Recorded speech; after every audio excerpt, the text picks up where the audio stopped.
Thank you for joining us at the Roundtable. Brought to you by Community Education Arts, a nonprofit organization based in Noblesville, Indiana. I'm Alice Cavanis-Gober, president of CEArts. And I'm Sarah E. Morin, secretary of CEArts. Let's sit down at the Roundtable.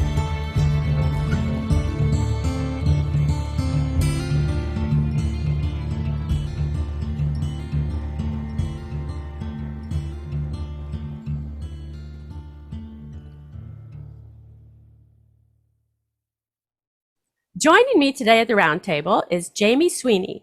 Jaime is an artist. She is also the owner of Juniper Art Gallery, which is on the south side of historic Courthouse Square in Spencer, Indiana. And the website for Juniper Art Gallery is juniperartgallery.com.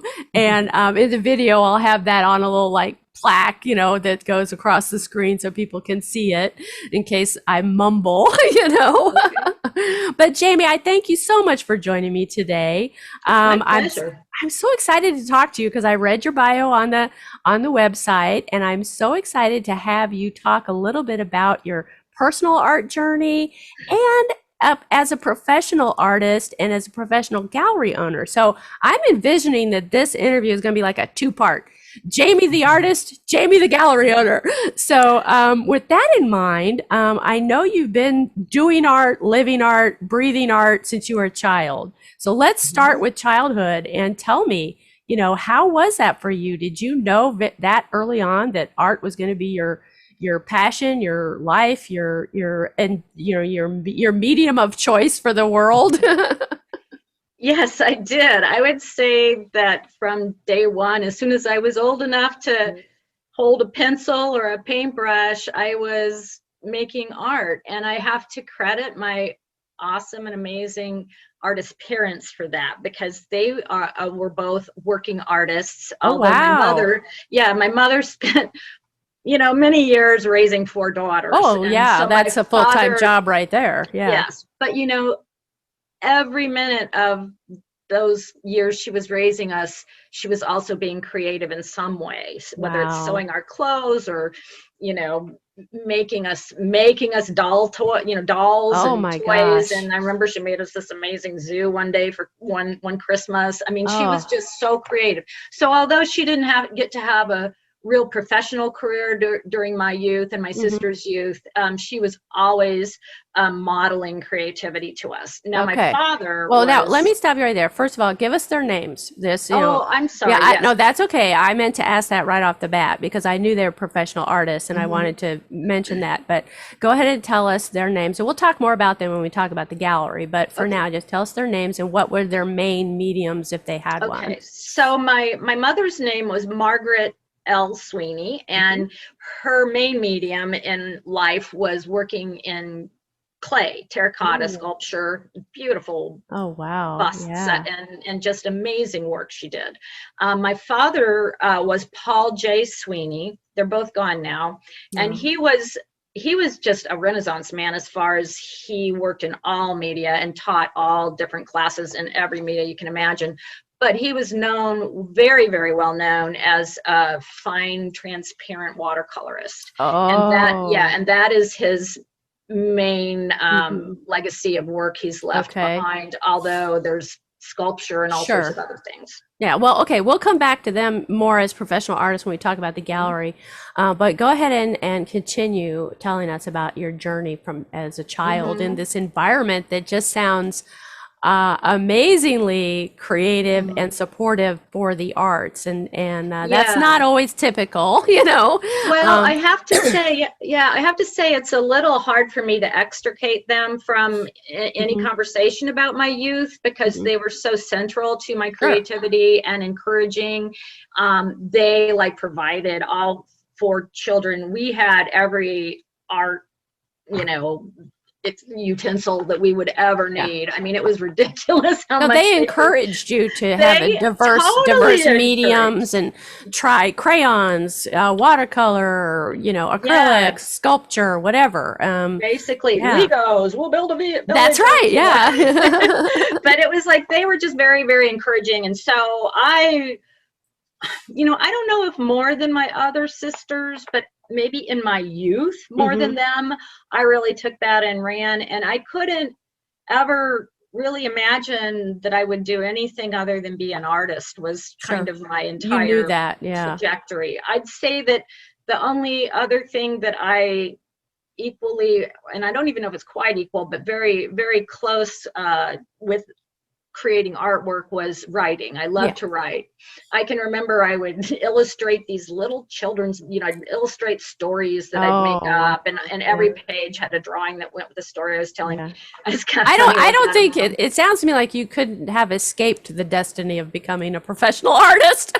No, and it's really funny because I was so obsessed with either being outside, because I was also they were nature artists, and we were very, very grounded in nature. And I would play outside, or I'd be inside drawing. And I can remember asking my mother one time, it was so funny now when I look at it back in retrospect, I said, "Mom, there is something wrong with my friend Brenda." I said, she just doesn't want to draw. I mean, it's just like, and I remember I'm like, there's nothing wrong with her. She's ill. Yeah, I said, she's not healthy.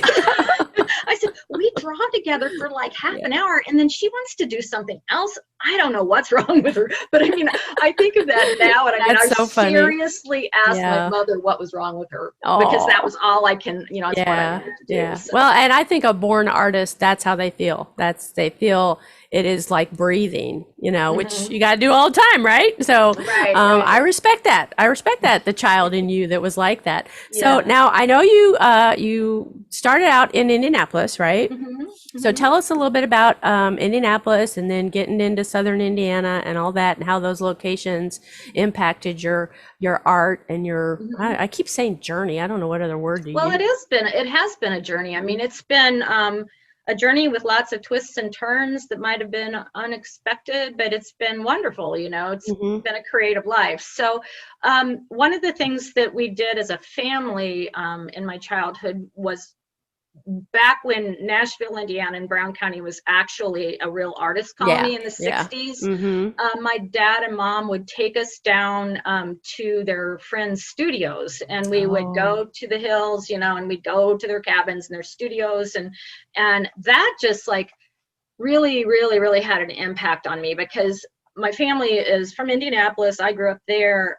And my extended family on my mother's side is all from even further north, like up in Logansport area. Oh, okay. Real flatlands. Much, so very different landscape. I can remember the first time coming down to Brown County. My eyes must have been big, and I was like, those roads that are like, it was so cool, and it was just like mountains. Yeah, exactly. It's like I see the mountains. But it's kind of interesting, because years later, after Pop was gone, I would talk to my mom, and she'd say, "Oh yeah, we'd go down and see Marie Goth and BJ Cariani and all these people that were friends with my dad." And I'm just like, now their names were famous. And to me, it was just like dad's friends. Dad's friends. But it was something that era in Southern Indiana, in places like Brown County and Nashville and all wonderful. That's hard for people to envision what that was like if they didn't experience it. And so what you experienced was the living artist living the artist life right there. I mean, this isn't an urban setting. This is like you use the word colony, and that's very indicative of the atmosphere of community, and that they were bonded and banded together to produce artwork and share it, and support each other, and congratulate each other on jobs well done and stuff like that. It was a very interesting time and place, and I think that you were amazingly fortunate to have that in your childhood, especially with such a close connection through your parents.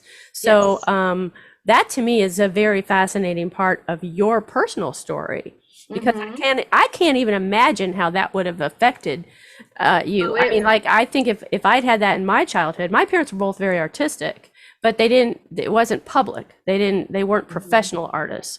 But they painted and all kinds of stuff. My dad was a craftsman, you know, furniture and wood, and I mean, but it was all just for us. It wasn't for public, you know. So I was supported and encouraged in loving art and wanting to create things, but I didn't have that visual or experience of Mhm. actual real life artists working at art. Right. That right. to me was something that was in the art history textbooks, you know? Yeah. So, So I was really fortunate in that regard. And also, when I was really young, up until I was about 8 years old, we lived on Kenwood Avenue in Indianapolis, and that was really close to Butler yes. School. Mhm. And my dad back then did a lot of theater background backdrops, and, Yep. and my mother helped Sets too and with yeah. that. So we would have, what I remember so clearly about my childhood was these cast parties that my Oh, parents yeah. would host at our house just a few blocks from the college. And we'd have, like, I remember when the Fantastics were playing and all the people came to have a party at our house, and there'd be Broadway music playing. And I Oh, remember they always made us girls stay upstairs. We couldn't come down when they're having their big artist parties because I think they were kind of wild. well, probably. Yeah. But we would, all four of us, sit at the top of the Yeah. stairs and peek down, you Oh, know, yeah. and I can just remember the music and the piano playing and the Mhm. singing and the dancing, and my dad was an amazing singer. So it was just like Everywhere the air was full of art for you. yes, That's such music, an dance, amazing singing. environment. Yes, Yeah. it was so nurturing Yeah. in that regard. Stay tuned for the rest of our interview with Jaime Sweany of Juniper Art Gallery.